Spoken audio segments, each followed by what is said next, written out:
आज का हमारा विषय है लगान का सिद्धांत। लगान के सिद्धांत का अध्ययन हम दो दृष्टिकोणों से करते हैं। एक प्राचीन अर्थशास्त्रियों का दृष्टिकोण, जिसमें हम मुख्यतया रिकार्डो का जिक्र करते हैं। दूसरा आधुनिक अर्थशास्त्रियों का दृष्टिकोण। प्राचीन अर्थशास्त्रियों के लगान सिद्धांत को हम रिकार्डो का लगान सिद्धांत या लगान का प्रतिष्ठित सिद्धांत के नाम से जानते हैं। प्राचीन अर्थशास्त्रियों की ये मान्यता थी कि लगान केवल भूमि को ही प्राप्त होता है। उत्पत्ति के अन्य 4 साधनों को लगान प्राप्त नहीं होता है। उसके पीछे उनका ये तर्क है कि भूमि प्रकृति के द्वारा निःशुल्क प्रदत्त है तथा उसकी पूर्ति स्थिर होती है, जो अन्य साधनों में ये गुण नहीं पाया जाता है। किंतु आधुनिक अर्थशास्त्रियों का ये तर्क है कि सीमितता का गुण जो भूमि में है वो किसी भी साधन में प्राप्त हो सकता है, इसलिए उत्पत्ति के दूसरे साधन भी लगान प्राप्त कर सकते हैं या वो लगान प्राप्त करते हैं। तो हम पहले लगान के प्रतिष्ठित सिद्धांत का जिक्र करेंगे, जिसको हम मुख्यतया रिकार्डो का लगान सिद्धांत कहते हैं।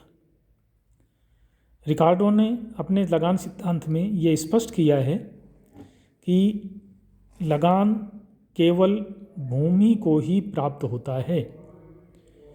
उसके लिए 2 कारण बताए हैं उसने।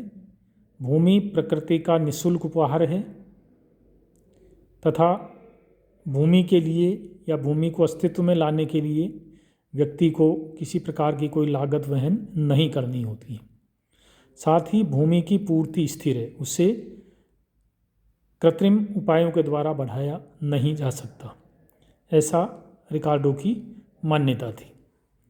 तो इसके अनुसार रिकार्डो ने ये स्पष्ट किया है कि भूमि की जो उपज है वो 2 प्रकार की होती है।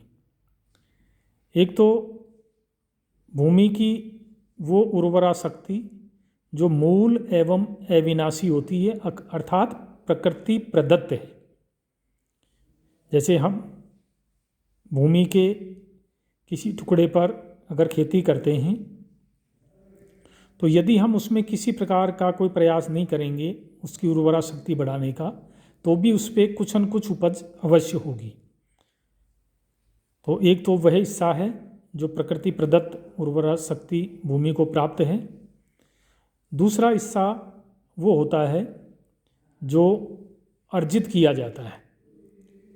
उर्वरा शक्ति का वो हिस्सा जो व्यक्तियों के द्वारा अर्जित किया जाता है, जैसे अच्छा खाद बीज डालना या और कोई प्रयास करना जिससे कि भूमि की उर्वरा शक्ति में वृद्धि हो।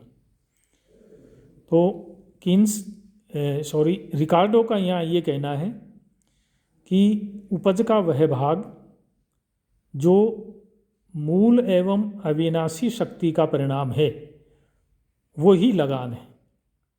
अतः रिकार्डो ने कहा है कि भूमि के स्वामी को भूमि की मूल एवं अविनाशी शक्ति के कारण जो उपज प्राप्त होती है या उपज का जो हिस्सा मूल एवं अविनाशी शक्तियों का परिणाम होता है वही लगान होता है तथा ये केवल भूमि को ही प्राप्त होता है, ये उत्पत्ति के दूसरे साधनों को प्राप्त नहीं होता है।